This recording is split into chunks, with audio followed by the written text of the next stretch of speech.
ప్రస్తుతం తెలుగు రాష్ట్రాల్లో rave party, Vasu అనే పేర్లు హాట్ టాపిక్గా మారాయి. బెంగళూరులో తెలుగువారి పరువు తీసిన ఈ పార్టీపై పలు రకాల చర్చలు సాగుతున్నాయి.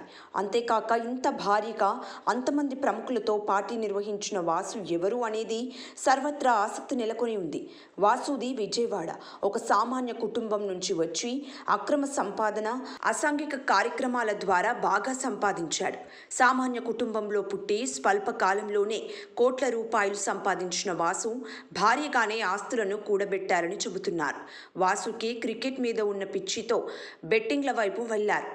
బెజవాడ నుంచి హైదరాబాద్, ముంబై, చెన్నై ఇలా పలు చోట్ల తన బెట్టింగ్ సామ్రాజ్యాన్ని విస్తరించాడు. వాసు తండ్రి చిన్నప్పుడే మరణించాడని తెలుస్తోంది. వాసు తల్లి కష్టపడి పెంచింది. అయితే వాసు మాత్రం పెడదారిని ఎంచుకున్నాడు. క్రికెట్ బూకీగా మారి బాగా సంపాదించాడు. అయితే వాసు ఈ స్థాయికి వెళ్లేందుకు అడ్డదారులు తొక్కాడని కుటుంబ సభ్యులకి తెలియదు. ఇతర దేశాల్లో పెద్ద ఉద్యోగాలు చేస్తున్నానని నమ్మించాడు. క్రికెట్పై అభిమానంతో బెట్టింగ్లకు పాల్పడేవారు. ఇందుకోసం గ్యాంగ్ని కూడా ఏర్పాటు చేసుకున్నాడు.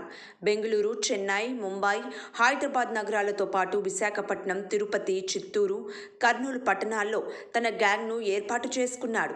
ఇతని నెట్వర్క్ కింద వందల సంఖ్యలో పనిచేస్తున్నారు. అందరికీ వేతనాలు భారీగానే చెల్లిస్తుండడంతో వాసుకు సమాజంలో గౌరవం పెరిగింది. పెద్ద పెద్ద కార్లలో వస్తుండడంతో వాసు విదేశాల్లో మంచి ఉద్యోగం చేస్తున్నాడని చుట్టుపక్కల వారు భావించేవారు. కోటి రూపాయల విలువైన కార్లు వాసు కొనుగోలు చేశాడు. దీంతో పాటు అనేక నగరాల్లో సొంత ఇల్లు కొనుగోలు చేశాడు.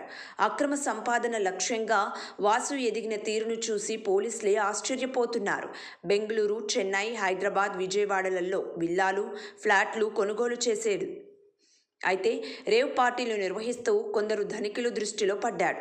పార్టీలకు సెలబ్రిటీలను రప్పించడంతో పార్టీ అంటే వాసు పేరు గుర్తుకు వచ్చేలా చేసుకున్నాడు.